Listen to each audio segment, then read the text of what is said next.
સુરતના કાપોદ્રા વિસ્તારમાં હીરા ઉદ્યોગમાં કામ કરતા બે રત્ન કલાકારો નોકરીના ફાયદો ઉઠાવીને ધૂળેટીના દિવસે 11 લાખ હીરાની ચોરી કરી નાસી છૂટ્યા હતા। આ મામલે ફરિયાદ નોંધાતા સુરત પોલીસની સર્વેલન્સ ટીમે મજૂરોનો વેશ ધારણ કરીને અંબલમાં ડાકુઓવાળા ખતરનાક વિસ્તારમાં પહોંચીને મુખ્ય આરોપીને ઝડપી લીધો છે। આકાશ સાકિયા અને કૈલાસ કુમાર મેઘવાલા સુરતના કાપોદ્રા હીરાના કારખાનામાં કામ કરતા 13 થી 15 માર્ચ 2025 વચ્ચે આકાશે પોતાની ચાલાકીથી ફેક્ટરીની તિજોરીનો ખોલવાનો પાસવર્ડ જોઈ લીધો અને ચાવી ચોરી લીધી। ધૂળેટીના દિવસે ડિજિટલ લોકરમાં મૂકેલા 11 લાખના હીરા પાસવર્ડ નાખી ચોરી કરી ફરાર થઈ ગયા।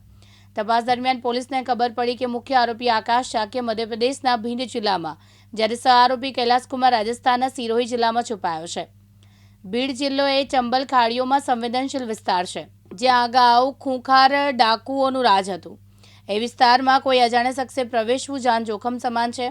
આ કેસને ગંભીરતાથી લઈને સુરત પોલીસની સર્વેલન્સ ટીમે ખુફિયા પ્લાન બનાવ્યો અને પહેલા મજૂરની જેમ વેશ બદલ્યો, પછી ટેકનિકલ સૂત્રોની મદદથી લોકેશન ટ્રેસ કર્યું અને હ્યુમન સોર્સિસની મદદથી આખી રેકી કરવામાં આવી હતી। ગઈ હોળી ધૂળેટીના તહેવાર નિમિત્તે તારીખ 13 થી 15 વચ્ચે જ્યારે હીરાના કારખાનાઓમાં રજા હોય છે અને જે હીરાના રત્ન કલાકારો હોય છે એને પણ રજા હોય છે, એ દરમિયાન કાપોદ્રા પોલીસ સ્ટેશન વિસ્તારમાં આવેલ સ્નેહ મુદ્રા વિસ્તારમાં ખાતા નંબર 63માં જ્યારે આ કારખાનું બંધ હોય તો એની તિજોરી ખોલી અને આશરે 11.5 લાખના હીરાની ચોરી થયેલાનું માલુમ પડેલું અને 16 તારીખે ફરિયાદીશ્રીએ કાપોદ્રા પોલીસ સ્ટેશને ફરિયાદ નોંધાવેલી। જ્યારે આ બનાવમાં આશ્ચર્યજનક વાત એ હતી કે આ તિજોરી તોડવામાં નથી આવેલી, આ તિજોરી નંબરિંગવાળી હતી, જેમાં લોક ખોલવા માટે ડિજિટલ નંબરનો ઉપયોગ થતો હોય, એ નંબરની પણ કોઈ ચોરી કરેલી હોય અને તિજોરી ખોલેલી હોય એ પ્રકારની આ ચોરી હતી। ત્યારબાદ કાપોદ્રા પોલીસ સ્ટેશને જુદી જુદી ટીમો બનાવી તેના જે રત્ન કલાકારો કારીગરો હતો એના ડેટા મેળવવાનું ચાલુ કર્યું।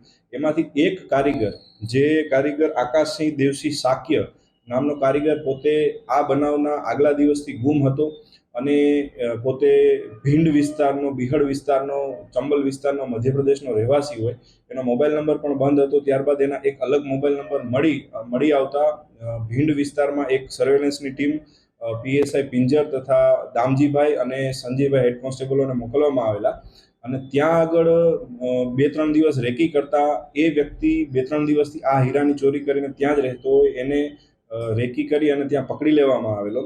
ત્યારબાદ એના દ્વારા માલુમ પડવામાં આવેલ કે આ ચોરીમાં અન્ય પણ એક આરોપી કૈલાસ કુમાર, જે સિહોરી રાજસ્થાનનો રહેવાસી હોય, તેણે પણ આ ચોરીમાં એની મદદગારી કરેલી હોય અને અડધો મુદ્દામાલ તેની પાસે હોય, જેથી ભીંડ વિસ્તારમાંથી એ પ્રથમ આરોપીને પકડી અને રાજસ્થાન ખાતે તપાસમાં ગયેલા અને રાજસ્થાન ખાતેથી બીજા આરોપીને પકડી અને 11 લાખમાંથી 6.5 લાખનો મુદ્દામાલ રિકવર કરેલો છે। અન્ય મુદ્દામાલ તેણે સુરતમાં જે જગ્યાએ વેચ્યો છે ત્યાંથી રિકવર કરવાની પ્રક્રિયા હાલ ચાલુ છે।